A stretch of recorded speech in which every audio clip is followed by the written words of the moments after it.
আশা করছি আপনারা সকলে ভালো আছেন। আর বেশি দেরি না করে ট্রেডিং বার্তার তরফ থেকে স্বাগত জানিয়ে আজকে আমি আপনাদের কাছে আমার ফেভারিট কিছু স্মল ক্যাপ স্টক যেগুলো ইন্ট্রাডে ট্রেডিং এর জন্য আমি পার্সোনালি ইউজ করে থাকি সেই ওয়াচ লিস্টটা আজকে আমি আপনাদের সঙ্গে শেয়ার করব, এবং শুধুমাত্র স্টকগুলো শেয়ার করব না, সেই সঙ্গে কিভাবে আপনি এই সমস্ত স্টকগুলোকে ইন্ট্রাডে ট্রেডিং এর জন্য ব্যবহার করবেন সমস্ত কিছু ডিটেলসে আপনাদের সঙ্গে আলোচনা করব। তো চলুন শুরু করি। আজকে যেহেতু আপনাদেরকে স্মল ক্যাপ ক্যাটেগরি থেকে আমার ফেভারিট কিছু স্টক আপনাদের সঙ্গে শেয়ার করব, এবং শেয়ার করার আগে আরো একটা কথা বলবো, সেটা হচ্ছে জাস্ট কিছুদিন আগে আমি এফএনও সেগমেন্ট থেকে যে ফেভারিট স্টকগুলো সেগুলো নিয়ে কিন্তু অলরেডি একটা ভিডিও বানিয়েছিলাম, এবং সেখানে কিন্তু আমার যে ফেভারিট এফএনও স্টক সেই সমস্ত স্টকগুলো কিন্তু আপনাদের সঙ্গে শেয়ার করেছিলাম। যদি ভিডিওটা না দেখে থাকেন অবশ্যই দেখে নেবেন, চ্যানেলের প্লেলিস্টে চলে যাবেন, স্টক সিলেকশন বলে যে প্লেলিস্টে আছে সেখানে গিয়ে দেখবেন আমার ফেভারিট স্টক এই বলে যে থাম্বনেলটা আছে সেটার মধ্যে আমি যে যে এফএনও সেগমেন্টের স্টকগুলো পছন্দ করি সেগুলো ওখানে শেয়ার করেছি। তো না দেখে থাকলে অবশ্যই দেখে নেবেন। আর আজকে শেয়ার করব আমার ফেভারিট স্মল ক্যাপ স্টকগুলো। মেবি হতে পারে আপনি এই দুই টাইপের স্টক একসঙ্গে মার্জ করেও ট্রেডিং করতে পারেন, আবার আলাদা আলাদা ভাবেও ট্রেডিং করতে পারেন। তবে এখানে একটা কথা অবশ্যই বলবো, সেটা হচ্ছে যখনই এফএনও সেগমেন্টের স্টকগুলো ট্রেডিং করবেন বা আমি করে থাকি, তখন ওখানে আমি কিভাবে ফিল্টার করি, 2 থেকে 3% যে স্টকগুলো মুভমেন্ট দিয়ে থাকে ট্রেন্ড সাইডে, মানে যদি মার্কেট বুলিশ থাকে তাহলে বাই সাইডের যে 2 থেকে 3% মুভ দেওয়ার যে স্টকগুলো সেগুলো পিক করি, যদি বেয়ারিশ থাকে তাহলে বেয়ারিশ সাইডের। কিন্তু স্মল ক্যাপ স্টকের ক্ষেত্রে আপনি এই 2 থেকে 3% না করে সেটা করতে পারেন 3 to 5% এর যে মুভ দেওয়ার স্টকগুলো সেগুলো পিক করতে পারেন। কারণ কি, যখনই ভালো মুভমেন্ট আসে মার্কেটে তখন কিন্তু স্মল ক্যাপগুলোই বেশি মুভমেন্ট দেয় কম্পেয়ার টু লার্জ ক্যাপ বা মিড ক্যাপ। ঠিক আছে, তবে এমন নয় যে আপনি 2 থেকে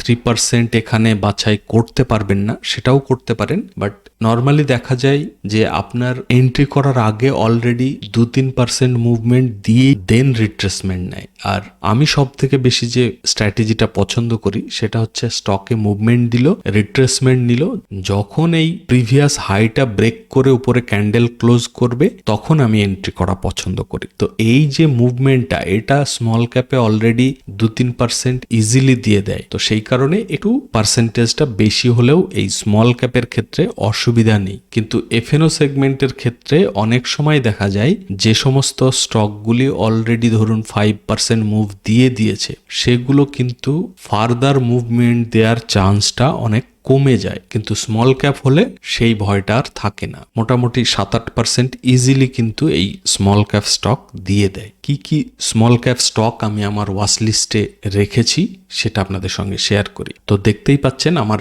স্মল ক্যাপ লিস্টের প্রথমে আছে সিডিএসএল, দেন অ্যাঞ্জেল ওয়ান, আপনারা চাইলে যে কোনো একটা রাখতে পারেন। নেক্সট হচ্ছে আম্বার এন্টারপ্রাইজ, তারপরে কেফিন টেকনোলজিস, নালকো মানে ন্যাশনাল অ্যালুমিনিয়াম, তারপরে জ্যোতি সিএনসি অটোমেশন, নেক্সট হচ্ছে জেবিএম অটো, তারপরে পেল বা পিরামল এন্টারপ্রাইজ, দেন এমজিএল, সাইন্ট। আচ্ছা, প্রত্যেকটা স্টক আমি আগে বলে দিই, দেন কিছু ইম্পর্টেন্ট কথা আপনাদের সঙ্গে শেয়ার করব যেগুলো এই স্টকগুলোতে ট্রেডিং করলে আপনাকে কিন্তু সবসময় মাথায় রাখতে হবে। তো আগে বলে নিই, দেন আমি ইনফরমেশনটা আপনাদের সঙ্গে শেয়ার করব। নেক্সট হচ্ছে Chambal fertiliser, then Deepak fertiliser, Zensar technologies, Titagarh railways, NCC, Sapphire foods, Tejas network, Triveni turbine. তো এই সমস্ত স্মল ক্যাপ স্টকগুলো আমি আমার ওয়াচ লিস্টে রেখেছি, এবং যখনই আমার স্ট্র্যাটেজি অনুযায়ী এই সমস্ত স্টকগুলো আমি পেয়ে যাই তখন কিন্তু এই সমস্ত স্টকে আমি এন্ট্রি করি। তবে মোস্টলি যে স্ট্র্যাটেজিটা একটু আগেই বললাম, যে একটা স্টক মুভমেন্ট দিল দেন রিট্রেসমেন্ট, এই রিট্রেসমেন্ট কিন্তু মাস্ট। এই রিট্রেসমেন্টের পরে যখন এই প্রিভিয়াস লেভেলটা বা সুইংটা ব্রেক করে এর উপরে 5 মিনিটের ক্যান্ডেল যখন ক্লোজ করে তখনই কিন্তু আমি এন্ট্রি করি, আর এর নিচে বাফার রেখে আমি স্টপ লস রাখি। চেষ্টা করি মিনিমাম টার্গেট 1:2 রাখার এবং তারপরে এসএল ট্রেল করতে থাকি। তো আপনারাও সেটাই করতে পারেন। আর স্টক স্পেসিফিক বলতে গেলে যেমন সিডিএসএল আর অ্যাঞ্জেল ওয়ান যে কোনো একটা রাখতে পারেন। এই কারণেই বললাম মোটামুটি একই টাইপের মুভমেন্ট কিন্তু এই দুটো স্টকে দিতে পারে, কারণ মোটামুটি সেম টাইপের মুভমেন্ট কিন্তু এই দুটো স্টকে দিয়ে থাকে। তো যে কোনো একটা রাখতে পারেন বা দুটো রেখে যেটাতে আপনার স্ট্র্যাটেজি অনুযায়ী সুইটেবল মনে হবে সেটাতে আপনি এন্ট্রি করতে পারেন, যেটা আমি করে থাকি। আর এখানে আরো একটা গুরুত্বপূর্ণ কথা, জানি না আপনারা কে কোন প্ল্যাটফর্মে ট্রেডিং করে থাকেন। আমি যেমন ধান প্ল্যাটফর্মে ট্রেডিং করে থাকি। আর আপনারা সকলেই জানবেন নিশ্চয়ই যে স্টকে ইন্ট্রাডে ট্রেডিংয়ে মোটামুটি 5x মার্জিন দিয়ে থাকে। মানে আপনার টাকা কম থাকলেও আপনি কিন্তু তার 5 গুণ, মানে আপনার যা ক্যাপিটাল সেটার 5 গুণ ক্যাপিটাল ইউজ করে আপনি কিন্তু ট্রেডিং করতে পারবেন। এবার স্মল ক্যাপে কিন্তু এটা একটা প্রবলেমের কারণ হতে পারে। তো ধান প্ল্যাটফর্মে এই যত স্টক দেখছেন তার মধ্যে আমি যতদূর মনে করতে পারছি এই জ্যোতি সিএনসি এই স্টকটা শুধুমাত্র 2x মার্জিন দিয়ে থাকে, বাকি সমস্তগুলোই 5x মার্জিন প্রোভাইড করে।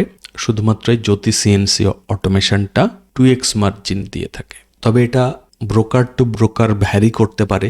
মানে আপনি যদি জেরোধা বা অ্যাঞ্জেল ওয়ান ইউজ করে থাকেন সেখানে আবার অন্য কোনো স্টকে হয়তো 2x দিতে পারে, বা দেখা গেল সবগুলোই হয়তো 5x দিচ্ছে, সেরকমও হতে পারে। তো সেটা একবার চেক করে নেবেন।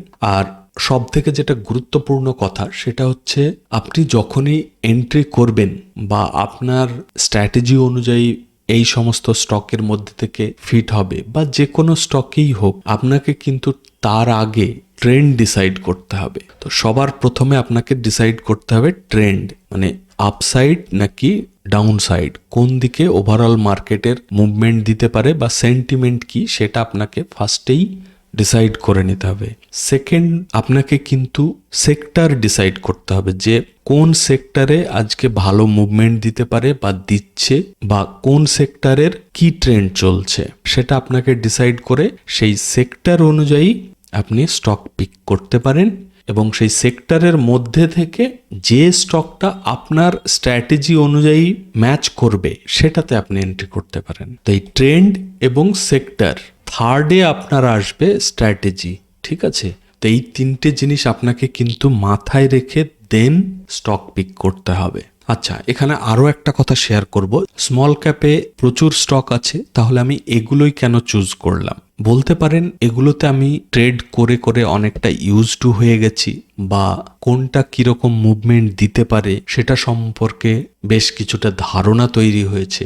এবং এমন নয় যে শুধুমাত্র এই কটা স্টকই ভালো মুভমেন্ট দেয়, এছাড়াও প্রচুর স্টক আছে দারুণ মুভমেন্ট দেয়। আরও একটা জিনিস সেটা হচ্ছে যে এগুলোতে আমি দেখেছি খুব সুন্দর প্রাইস অ্যাকশন বানিয়ে মুভমেন্ট দেয়, বাট সেটা সব দিন নয়, বাট ম্যাক্সিমাম দিনে কিন্তু খুব ভালো প্রাইস অ্যাকশন বানিয়ে মুভমেন্ট দিতে দেখেছি। তো সেই জন্যই এগুলো আমার লিস্টে রেখেছি। তো এই কথাগুলো আমি আপনাদের সঙ্গে এই কারণেই শেয়ার করছি যে আমি এই স্টকগুলো পছন্দ করি বলে আপনি সমস্ত স্টক অ্যাড করে নেবেন না। প্রত্যেকটা স্টককে আপনি নিজে পার্সোনালি তার চার্ট দেখবেন, তার মুভমেন্ট কীরকম হচ্ছে, ডে টাইম ফ্রেমে, 1 আওয়ার টাইম ফ্রেমে, 15 মিনিট টাইম ফ্রেমে চার্টটাকে ভালো করে অ্যানালিসিস করবেন। যেটা যেটা আপনার ভালো লাগবে বা চার্ট দেখে আপনার বুঝতে সুবিধা হবে সেই সমস্ত স্টকগুলোই আপনি আপনার লিস্টে রাখবেন।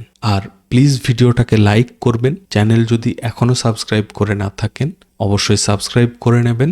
ভিডিওটা এখানেই শেষ করব। আপনারা সকলে ভালো থাকবেন। Thank you, bye by.